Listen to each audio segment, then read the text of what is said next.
Hi, I'm Rob Boyd, an English photographer from the UK. I decided to create this podcast series talking to international photographers whose work I truly love. I realised I knew nothing about these amazing people apart from their names and their stunning work. So I created a set of hopefully entertaining questions that finds out who they are and what they love.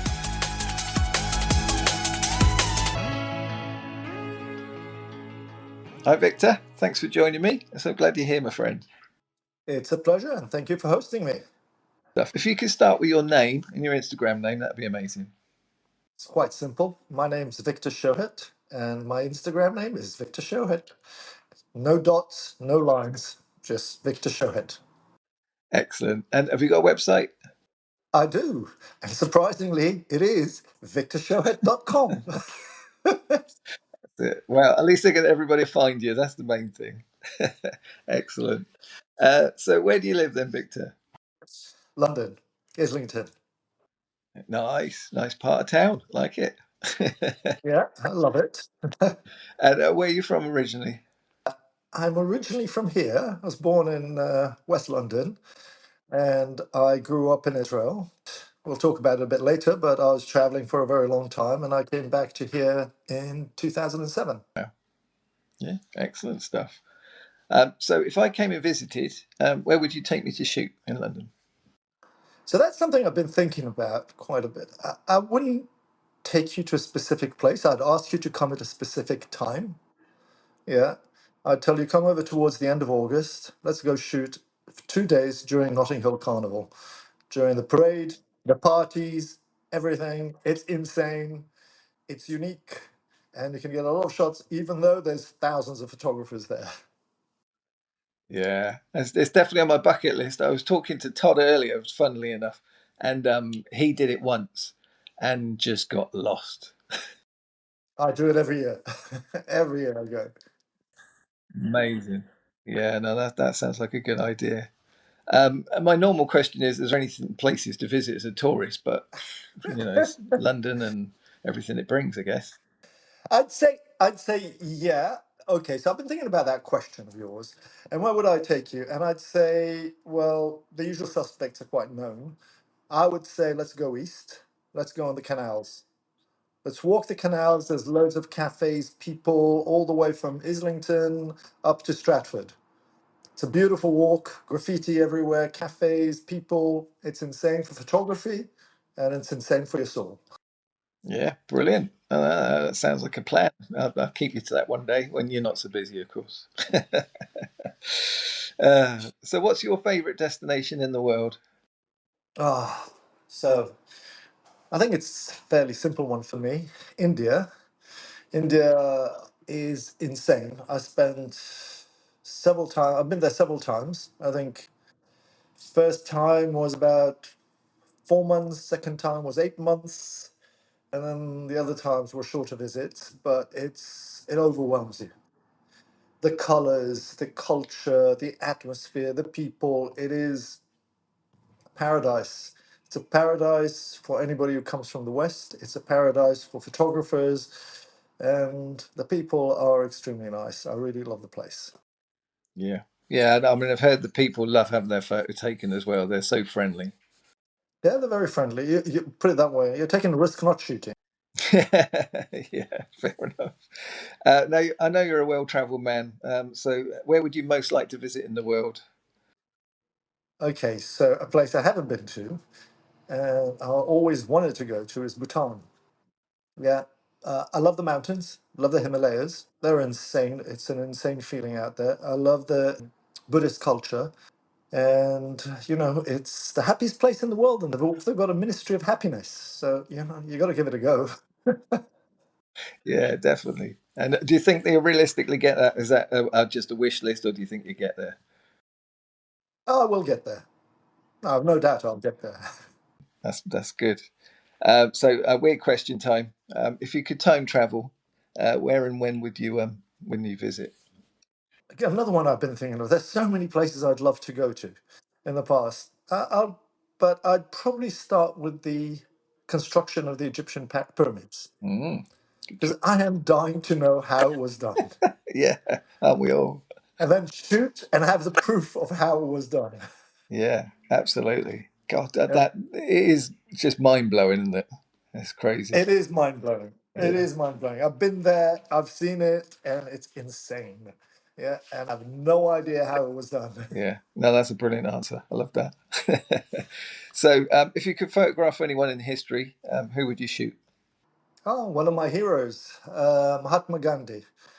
And the reason is he epitomizes non-violent rebellion.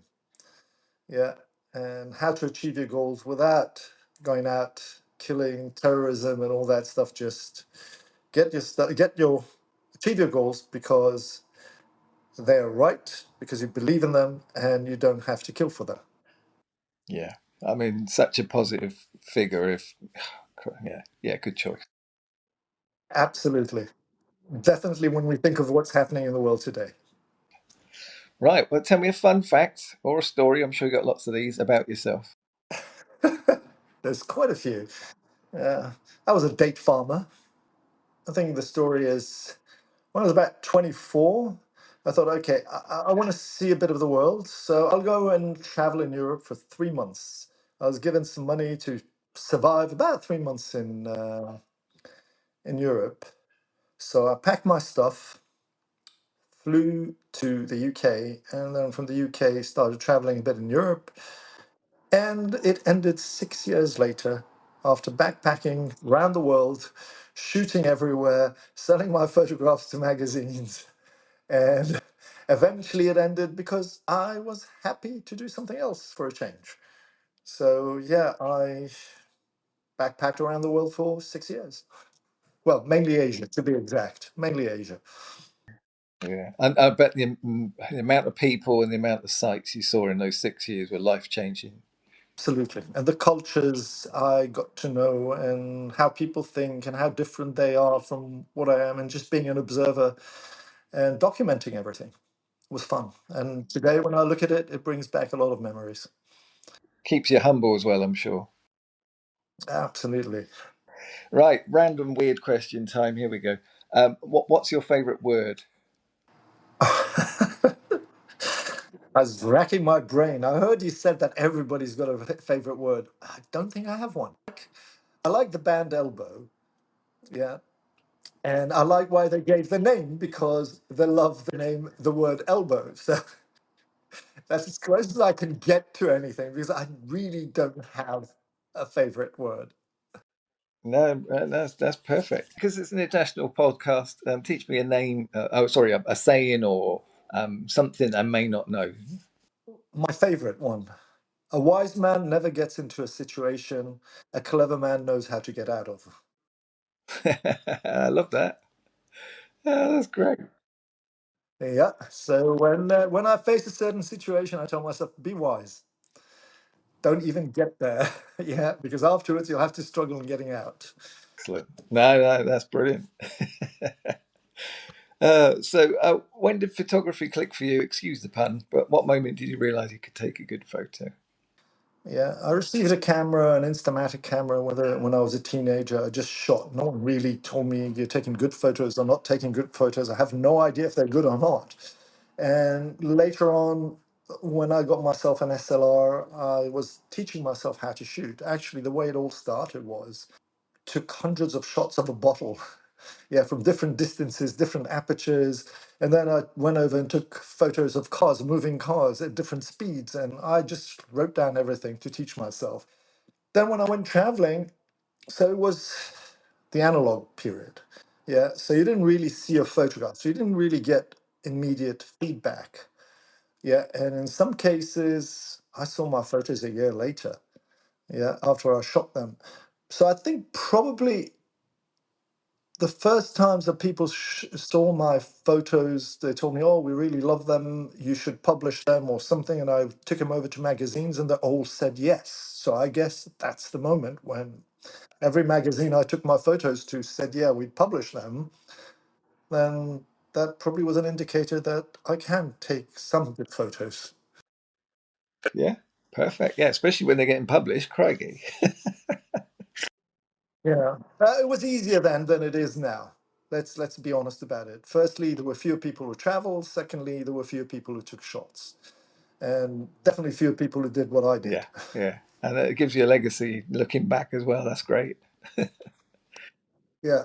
Brilliant. So I know it's hard to nail down three photos, but what's your favourite three, and why do you like them? Okay. So we'll start with the blues singer. Yeah, the one that I took from a rat's eye's point of view.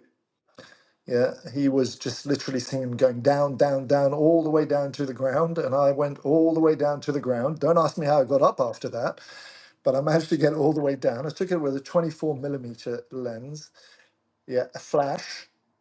And I did not have to. The minute I shot it, I knew I got it. I knew I got it. I said, that's it. I don't need to shoot anymore today. The frame was perfect. No need to crop, nothing. Everything I wanted was in there. And to this day, every time I look at it, I'm so pleased with it. And I think I got very good feedback on that photo. The second one is doing what I call doing the Michael Jackson in front of the dragon.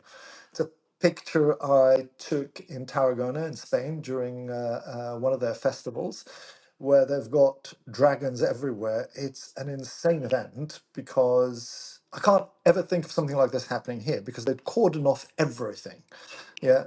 The sparks were flying everywhere, and you could go wherever you wanted to go. So they first start in one of the squares, and from there they go through the alleys, where I was literally almost on my own with the dragons and some guys who love like a macho thing, dance in front of the dragon when all the sparks are flying everywhere. Now they're all dressed properly.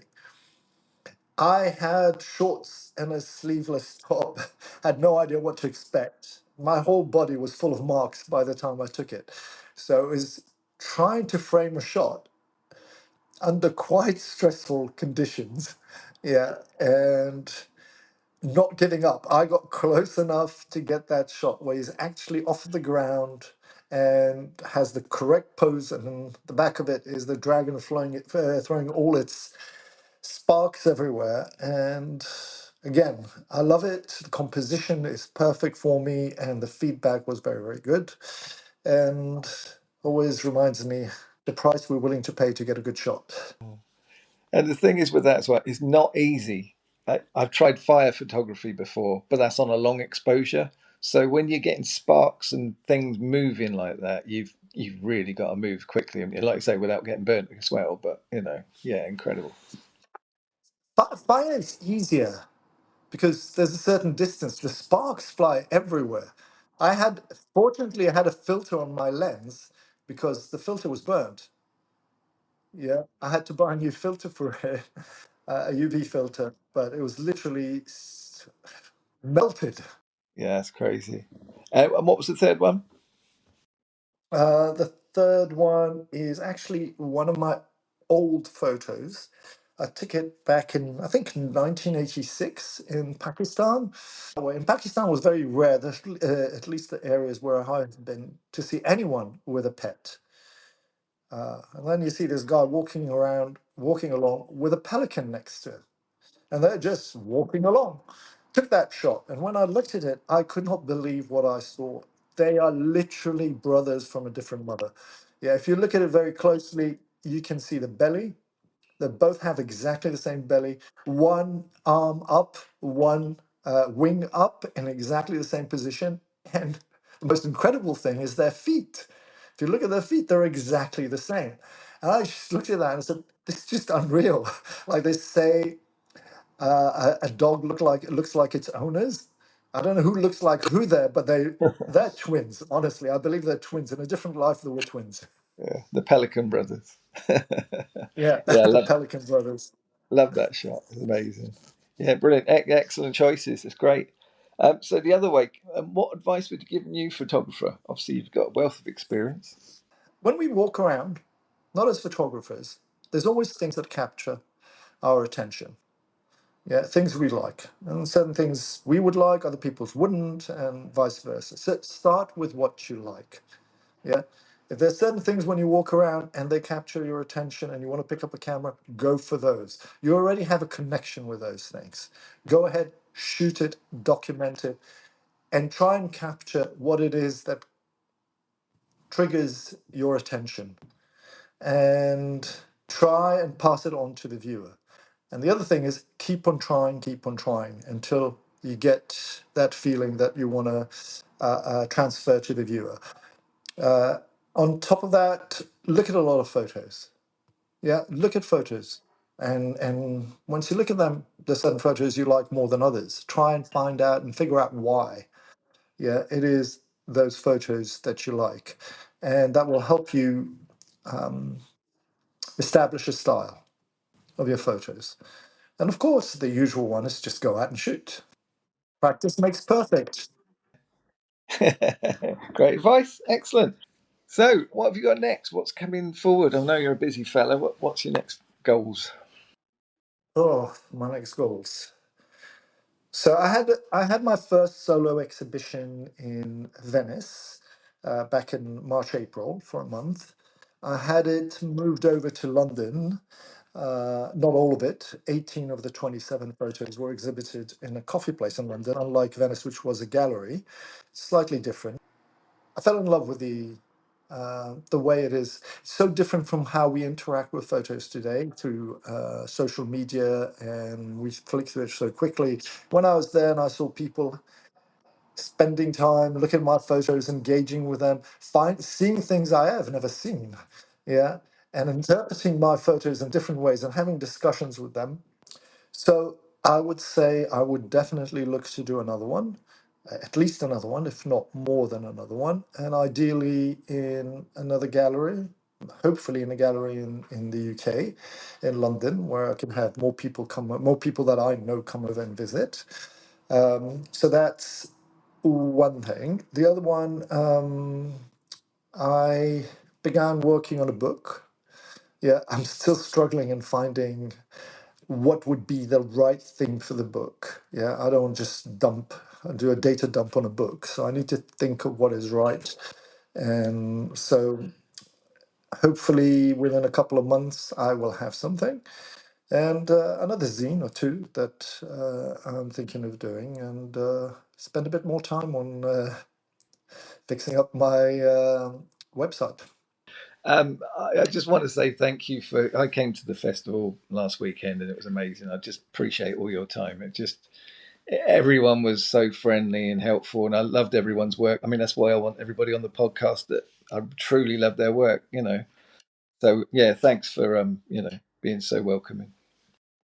Yeah, it's a fantastic and fabulous community. They're so friendly. There's so much in common. Uh, it is. I love that community, and I never really thought that I'd find myself shooting with other people so many times. But there's such a great bunch of people. Looking forward to the next one in Rome. Yeah, definitely, 100%. Yeah, I wasn't expecting Rome, but yeah, Rome's the next one on the agenda, definitely. So excellent. What have the Romans done for us? Well, that's it. Right. Well, I'll leave you in peace, and thanks for being my guest. I really appreciate it. And My pleasure. yeah, Thank you. yeah, and keep up the amazing work. Thank you very much, Rob. Thank you for hosting me.